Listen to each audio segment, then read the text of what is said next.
శిలాపలకాలు పాల్గొట్టారు.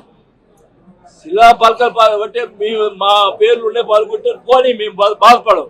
కానీ రాజశేఖర్ గారి విగ్రహం ఆయన ఏం చేశాడు? రాజశేఖర్ గారి విగ్రహాలు పాల్గొట్టాడు. ఆయన ఏం చేశాడు? మహానుభావుడు. ఇంత దుర్మార్గమైన చర్యలు మేము ఇప్పుడు తీసుకున్నామా? వాళ్ళు వేసిన శిలాపలకాలు మేము పాల్గొట్టామా? ఎక్కడన్నా ఉందా ఇది? మీ తాత విగ్రహం ఎస్పీ కలెక్టర్ అబ్జెక్ట్ చేస్తే నేను పెట్టించాను విగ్రహాన్ని, మీ తాత విగ్రహాన్ని. ఏం సంస్కృతి ఇది? నోటికి వచ్చినట్టు మాట్లాడతావు, నువ్వు మాట్లాడుతావు. వాళ్ళు కొంతమంది చేసి ఇష్టం వచ్చిన మాట. ఇప్పుడు నేను మీ ప్రెస్ మీట్ పెడతా, ఇష్టం వచ్చినట్టు కొంతమంది మాట్లాడిస్తాడు, ఇష్టం వచ్చిన మాట్లాడిస్తాడు.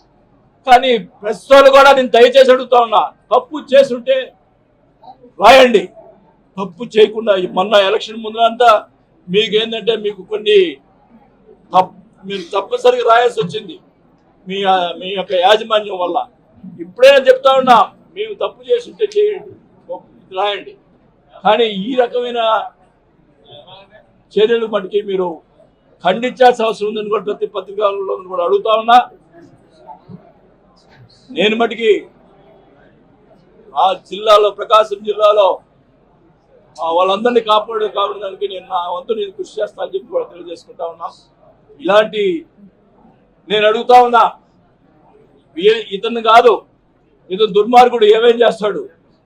చంద్రబాబు గారిని ఆయన అడుగుతా ఉన్నా, అలాగే పవన్ కళ్యాణ్ గారిని అడుగుతా ఉన్నా. నా మీద ఈ భూ కబ్జా కేసు అన్ని అని చెప్పి అవినీతి పెట్టాడు. వచ్చి వాళ్ళని తెచ్చుకునండి, వచ్చి వాళ్ళని తెచ్చుకునండి. I'm ready. ఈ రాష్ట్రంలో ఎవడైనా ఈ రకంగా అడిగినోడు ఉన్నాడా చెప్పమనండి. నేను అడుగుతా ఉన్నా. అధికారం మీది. నేను మినిస్టర్గా చేశా. మినిస్టర్గా చేసినప్పుడు, ఫస్ట్ మినిస్టర్ చేసినప్పుడు, మైన్స్ మినిస్టర్ చేసినప్పుడు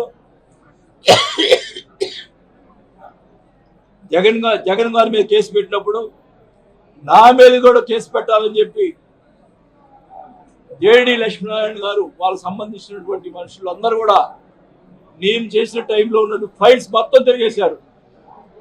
చిన్న ఫైల్ కూడా దొరకలా, సంతకం చిన్న ఫైల్ కూడా దొరకలా.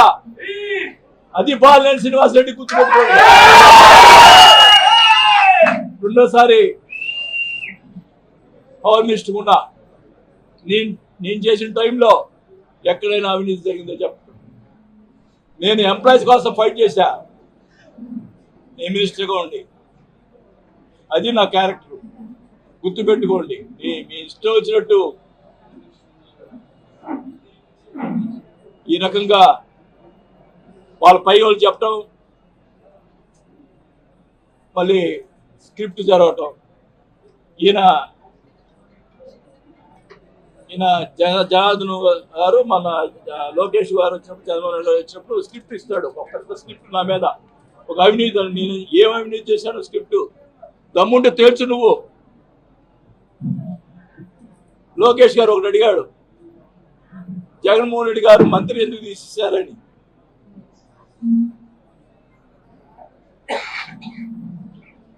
అది మళ్ళా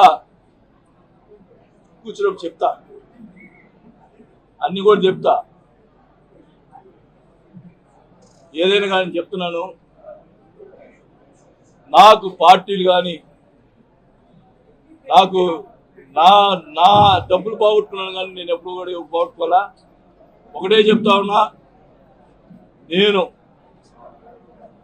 ప్రజల కోసం పోరాటాలు చేస్తా, రేపు మా జనం కోసం పోరాటం చేస్తాను. ఇక్కడ నీవు అవినీతి చేసి ఏదో చేయాలని చూస్తున్నావు. ఇక్కడ అందరిని బెదిరించి నువ్వు మొత్తం కూడా ఎస్పీని, డిఎస్పీని వీళ్ళని వేసుకొని చెప్తాను. ఇంకోటి కూడా చెప్తాను, ఈ పోలీస్ డిపార్ట్మెంట్కి మా మూల మీద జరిగినటువంటి సరి అయిన కేసులు పెట్టబోతే ప్రైవేట్ కేసు వేసి ఎంత దూరమైన పోతా, పోలీసుల మీద కేసులు పెడతా, ప్రైవేట్ కేసులు పెడతా. ఖచ్చితంగా చెప్తున్నాం, మంచిగా చేయండి. మేము ఎప్పుడు కూడా ఒకడి మీద, పలాడు వాడి మీద కేసులు పెట్టమని ఎప్పుడు చెప్పలా. ఈ రకంగా మా పార్టీ మా వాళ్ళు మనందరి మీద కేసులు పెట్టమంటే ఊరుకోనని చెప్పి తెలియజేసుకుంటా ఉన్నా. ఖచ్చితంగా నన్ను నమ్ముకొని నాతో ఉండేవాళ్ళు నా మనుషులు ఎవరో, మరి వాళ్ళ కోసం నేను ఏదైనా చేసేదానికి సిద్ధంగా ఉంటాను కూడా నా యావరసిపోయినా పర్వాలేదు కానీ నా ఒకటే చెప్తా ఉన్నా, ఈ రకమైన నువ్వు ఫస్ట్ ఏదైతే నువ్వు మాట్లాడావో, భూ కబ్జాలు చేసావో, నా అవినీతి గురించి నువ్వు ముందు బయట తేల్చాల్సిన అవసరం ఉందని కూడా తెలియజేసుకుంటా ఉన్నా. ఏది ఇప్పుడు అధికారంలో నువ్వు ఉన్నావు, నీకు అవకాశం ఉంది. నేను నిన్ను అడగట్లేదు, నేరుగా చంద్రబాబు నాయుడు గారిని పవన్ కళ్యాణ్ గారిని అడుగుతున్నా. ఇదేదో తేల్చండి నుంచి కూడా అడుగుతా ఉన్నా. నేను కరెక్టా కాదా అని ప్రజల్లో కూడా తెలియాల్సిన అవసరం ఉందని కూడా తెలియజేసుకుంటాను.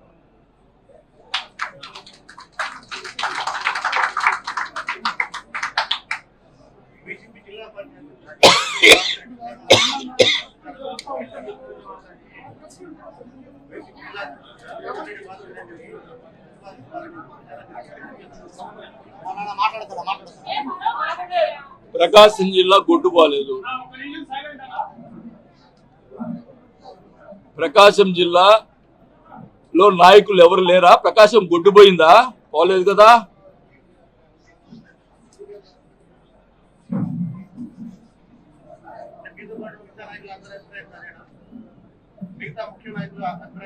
నేను కార్యకర్తల గురించి ఆలోచిస్తాను. నా అభిప్రాయం ఏది, మిగతా నాయకులు నేనేం చెప్పేది? నా అభిప్రాయం ఏది, ప్రకాశం జిల్లాలో ఉన్నటువంటి నాయకుడు అయితే, జిల్లా అధ్యక్షుడు అయితే బాగుంటుందని నా అభిప్రాయం. అది కరెక్ట్ కాదా? మీరు చెప్పండి, ప్రజలు చెప్పండి, అది చెప్పండి. చెప్పు చంద్రశేఖర్.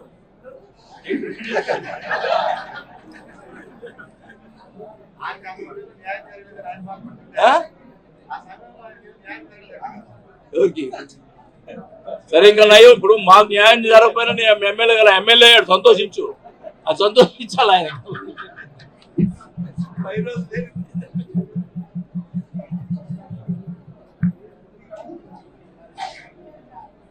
ఏంది నేను చెప్పిన దాంట్లో ఏం తప్పేమైనా ఉందా? చెప్పండి అయ్యా. మీరు ఆ రోజు వాళ్ళందరూ ఈ భూ కబ్జాలు అన్నారు కదా, అదే తేల్చమనండి.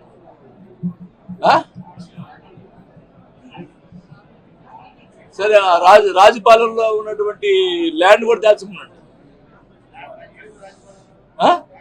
రొయ్యల చెరువులో మొత్తం డీకేలేగా, వాళ్ళన్నీ డీకేలు, సగం డీకేలు. మీకు అవి తెలియలేబ్బా, మీకు అది తెలియదు. మాయ అయితే నేను తెలుస్తుంది మీకు.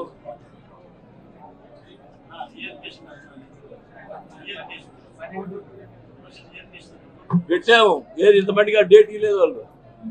అక్కడ కూడా ఏం జరుగుతున్నాయో మాకు అర్థం కావడం. డబ్బులు కట్టించుకున్నారు, ఇంతమందికి డేట్ ఇలా.